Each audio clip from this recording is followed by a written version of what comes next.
यूहन्ना रचित सुसमाचार 10वां अध्याय। मैं तुमसे सच सच कहता हूं कि जो कोई द्वार से भेड़शाला में प्रवेश नहीं करता, परंतु और किसी ओर से चढ़ जाता है, वह चोर और डाकू है। परंतु जो द्वार से भीतर प्रवेश करता है, वह भेड़ों का चरवाहा है। उसके लिए द्वारपाल द्वार खोल देता है, और भेड़ें उसका शब्द सुनती हैं, और वह अपनी भेड़ों को नाम ले लेकर बुलाता है और बाहर ले जाता है।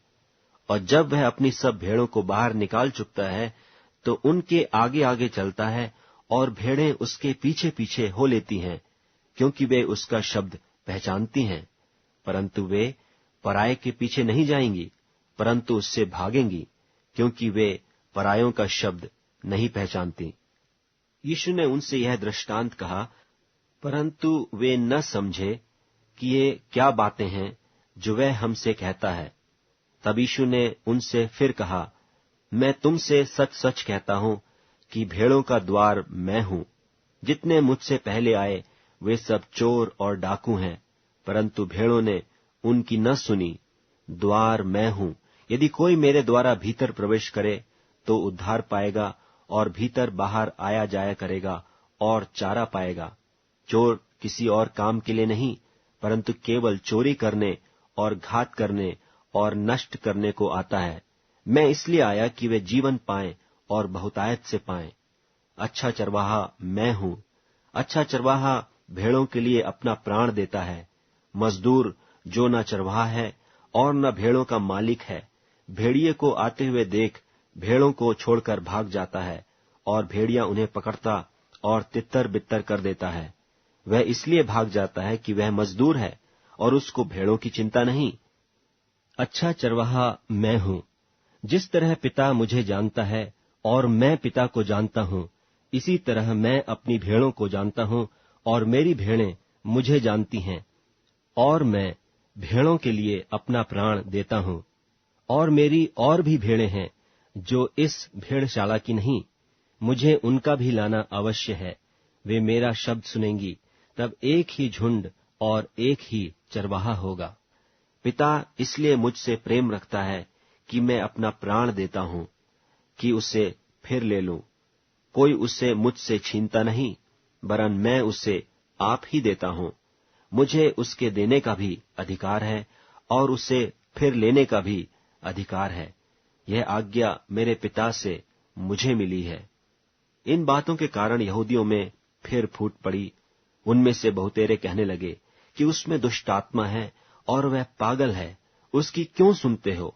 औरों ने कहा, ये बातें ऐसे मनुष्य की नहीं जिसमें दुष्टात्मा हो। क्या दुष्टात्मा अंधों की आंखें खोल सकती हैं? यरूशलेम में स्थापन पर्व हुआ और जाड़े की ऋतु थी, और यीशु मंदिर में सुलेमान के ओसारे में टहल रहा था। तब यहूदियों ने उसे आ घेरा और पूछा, तू हमारे मन को कब तक दुविधा में रखेगा? यदि तू मसीह है तो हमसे साफ कह दे। यीशु ने उन्हें उत्तर दिया कि मैंने तुमसे कह दिया और तुम प्रतीति करते ही नहीं। जो काम मैं अपने पिता के नाम से करता हूं, वे ही मेरे गवाह हैं। परंतु तुम इसलिए प्रतीति नहीं करते कि मेरी भेड़ों में से नहीं हो। मेरी भेड़ें मेरा शब्द सुनती हैं, और मैं उन्हें जानता हूं, और वे मेरे पीछे पीछे चलती हैं, और मैं उन्हें अनंत जीवन देता हूं, और वे कभी नाश न होंगी, और कोई उन्हें मेरे हाथ से छीन न लेगा। मेरा पिता जिसने उन्हें मुझको दिया है सबसे बड़ा है, और कोई उन्हें पिता के हाथ से छीन नहीं सकता। मैं और पिता एक हैं। यहूदियों ने उसे पत्थरवाह करने को फिर पत्थर उठाए। इस पर यीशु ने उनसे कहा कि मैंने तुम्हें अपने पिता की ओर से बहुत से भले काम दिखाए हैं, उनमें से किस काम के लिए तुम मुझे पत्थरवाह करते हो? यहूदियों ने उसको उत्तर दिया कि भले काम के लिए हम तुझे पत्थरवाह नहीं करते, परंतु परमेश्वर की निंदा के कारण, और इसलिए कि तू मनुष्य होकर अपने आप को परमेश्वर बनाता है। यीशु ने उन्हें उत्तर दिया, क्या तुम्हारी व्यवस्था में नहीं लिखा है कि मैंने कहा तुम ईश्वर हो? यदि उसने उन्हें ईश्वर कहा जिनके पास परमेश्वर का वचन पहुंचा और पवित्र शास्त्र की बात लोप नहीं हो सकती, तो जिसे पिता ने पवित्र ठहराकर जगत में भेजा है, तुम उससे कहते हो कि तू निंदा करता है, इसलिए कि मैंने कहा मैं परमेश्वर का पुत्र हूं। यदि मैं अपने पिता के काम नहीं करता तो मेरी प्रतीति न करो, परंतु यदि मैं करता हूं तो चाहे मेरी प्रतीति न भी करो, परंतु उन कामों की तो प्रतीति करो, ताकि तुम जानो और समझो कि पिता मुझ में है और मैं पिता में हूं। तब उन्होंने फिर उसे पकड़ने का प्रयत्न किया, परंतु वह उनके हाथ से निकल गया।